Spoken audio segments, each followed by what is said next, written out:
What's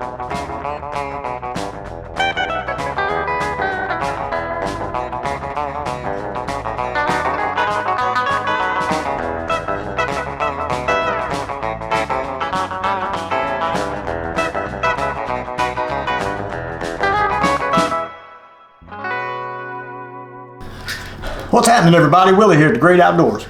Today we are going to talk about one of the reels that I just recently went and got, and something that I guess you should say, or I should say, someone should say it. I mean, if no one's going to say it, if everybody's just going to sit there and we're not going to say anything, why do we even bother having this meeting? Wait a minute, I'm having flashbacks of something else. Anyway, what I'm going to say is, that's right, UL4 Zebco Classic trigger spin. Now, I told you that I bought this because I only have one left out of all of the reels that I've had way back when and before and beyond.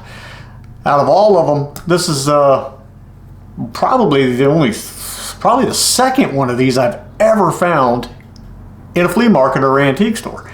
I have found several 33s in the classics, but I've never, ever, not even once, found a UL4. The closest thing I found was an Omega and a Legacy, which is really not that big a difference, really. So what we're going to do today is, since we found this, and I cannot let it just sit in that drawer waiting to be torn into. It has to come apart.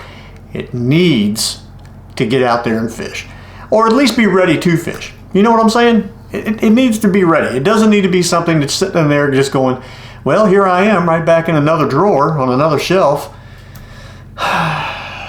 Good thing that guy bought me. Look how useful I am. Again, that's another flashback from something else. I've got some deep-seated things in my life I need to work out. Anyway, let's get this thing apart, clean it up, get it working right, and maybe, just maybe, it'll go fishing. 'Cause right now, that's pretty thick. I mean, that's like churning butter thick. That's not good. That needs to be taken care of. So let's get it apart and get this thing doing what it's supposed to do the right way. How about that? I'll get you down here to the workstation and we'll get this thing taken apart. There we go. And as usual, we're going to take that off there. It looks like there's still some line kind of left on it in there. Hold on to that crank and let's get that rotor off there. Always got to be careful with these guys. Has that thing even got a mark in it? There's no way. Well, it's got a line on it, so I know it's been used. But there's only a couple small spots I can see where the line has been pinched to be able to cast. That's pretty cool. A hardly used. I like a hardly used reel. That's, you know, kind of the thing everybody's looking for these days. C-clip. I say C-clip. Come on, clip. Got a C-clip thing happening there. Got your little plastic, keep the line from getting caught up in between around the shaft there, plastic thingamadoodlebob. And your spool comes off there. Now, this is where you got to remember things, because under that spool is a washer and your drag washer. So you got a metal washer and your drag washer. Just like so. Let's just set that down like that for right now. Then you have this little drag mechanism, which we got to make sure that even works. Let's see here. Oh yeah, that's working just fine. Let's get that out of there. Put that in the box there. Everything there seems to look okay. Now we'll go ahead and unscrew that. Hey! This is one of those things you always got to keep your mind on where this is, because if you don't keep that tight, that's one of those things that you can look down, you'll be reeling, you'll be just reeling away catching a fish, and all of a sudden that'll happen and you'll go, ah, and you'll scream and you'll fall, you'll cry and everything else, because that has done fallen off somewhere in the woods, in the weeds, in the water, in the river, and you'll never find it again. Ever. Trust me, been there, done that. Now we also have to remember, with these being graphite bodies, you really don't want to do a whole lot of prying on that graphite, because I can tell you from experience, that foot right there will break. There we go. Ugh, that's nasty in there. Take our screwdriver, put it there like that. I say there like that. Goodness gracious. That's never been off, I can almost guarantee it. ever. Man, everything is gritty, funky. Let's remember how that goes through. Okay, that goes through that way. There's 2 washers in there. You got one, then the wire, then the other washer. You got to make sure we get that right. There it is. There it is. It's just playing games is what it's doing. Those are your bushings. And there we have that.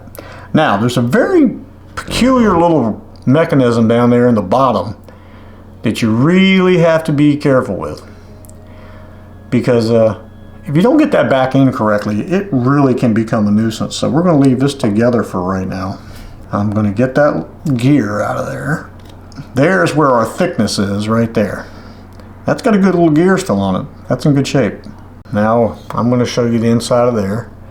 That little rocking horse down there in the bottom. You got to make sure that little guy's put back in there correctly. Let's get some pliers and grab a hold of that, because it will fly out. Because it just sits down there. That's all it does. And the hatchet aims toward the back of the reel, okay? And it just sits down in that little groove like that. So right now what we're going to go do is clean up all of this and all of this, and then we'll come back and deal with this. All right, got that all cleaned up. Got a little bit of corrosion there, but it actually all cleaned up. It's actually smooth. It's just stained, I guess is the best way to put it. And got all this stuff cleaned up here. Gonna go ahead and just throw that back together real quick. This is one of those areas we do not need grease, but for whatever reason, people have a tendency to put it on there. This is not the grease that came in this reel. This is something somebody's done. Put our pinion shaft and gear in. Oh, it's spinning good now. Yep, that's where our thickness was. The grease and the oil that was lodged up on that bearing right there is just not allowing it to spin, but it's doing its thing now. I ain't kidding. So sometimes I do put some grease. Oh great, everything's magnetic nowadays. Why? Why is everything so complicated? As much as I didn't want to put any grease down there, I'm going to have to get it to hold this piece in place. So all I'm going to do, I'm going to squeeze this up to the top here. Now I'm just going to put a little bit on the bottom of the little hammer foot thing. Take that out. Put the hammer in there next, because then my hands will actually almost fit in there. Alright, so I put my little wire clip back in. That little clip is a little L-shaped clip. It goes through the groove there, if you can see it, and it snaps around the housing with this washer on the outside of it. And now we get to try to fit it back in here. Where's my little screwdriver? There it is. Got to push that back down to the bottom. Push that back like so. See, it just slips right over top of the shaft right there. And then it has grooves. It goes in sideways like that. Boo is out there staring at me. I wonder if Boo actually wonders sometimes, who is he talking to? What is going on in there? Is there something I should know about him? Has he lost his mind? I have not lost my mind, Boo. Not yet, anyway. Got plenty of oil in there, so we should be good. Screw that back on. There we go. Now we gotta take this little drag bushing device thing. Drop that over top of that. Take a good look there. You got a groove on that brass screw right there, because you have to have that when you're spinning that. It's got to hold that brass screw still when you're spinning your drag. That's what raises it up and down, because if you don't have anything holding that screw in place, it doesn't do anything. And I mean nothing. I'm not kidding. I've got no reason to lie to you about that today.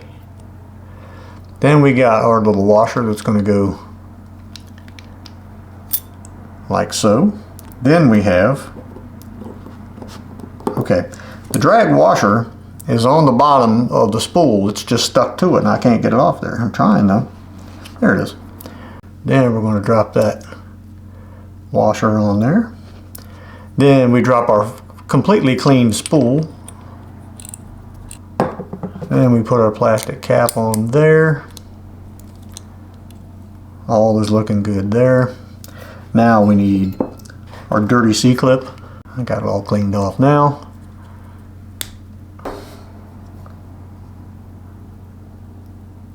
I will be darned. I just realized this, look. There's no pin. There is no retrieval pin in there. All right, Willie, let's think this through just a second. How are you gonna fix that? Tell you what we'll do. Let's just go ahead and put the rest of this thing together real quick. Get everything like it ought to be. Plenty of grease in there. Let's get this arm back in there. Okay, several minutes have gone by. Ideas, you name it, to try to make this reel work. I had an old rotor for a Legacy, I believe is what that, no, or was that the Omega? Might have been the Omega, where the rubber bushing had come off the top, but I still had the pickup pin in there. Now what had happened was the old pickup pin had broken off, and I believe it's porcelain or something like that. Let me, well, it fell into the crack of my hand, you'll never see it again. I don't know if you can see that little thing. Anyway, it broke off, and I had this one, so I took it out of there and managed to get it into this one. Now that wasn't easy. I had to drill a hole right there and try to push the old pin out enough to be able to grab it with the pliers, which I managed to do. And what I'm going to do is, that looks like that's long enough, and it's going back flush. So I am doing what we here at the Old Great Outdoors call doing the thing. Now I'm going to tell you, reel looks good, but the poor thing was not treated well. The pickup pin was broken off flush in the pickup pin arm, the arm that actually has it. So I managed to get the old one out by some pretty backward ways of engineering or doing, I guess you'd say. But I got it out of there. Got another one in it, and unfortunately looks like the worm gear on this one, somebody was really twisting awful hard on this thing, and it explains why the pickup pin was broken off. Makes sense. So I don't know what they were hooked into or trying to pull on or whatever the case may be. It's most likely what screwed the gear up. So there is a place in the gear that kind of gives you that galloping kind of feel when you're trying to reel, so it's not smooth. The bearing is fine, the bearing is good. So if anything, if I ever decided to do it, I would get new gears for it. But really this was bought as a spare. It's just to have in case something goes south on the one that I do have and use more often. But really this one looks good. Can't take away from the way it looks. Oh, you want to see it, you say?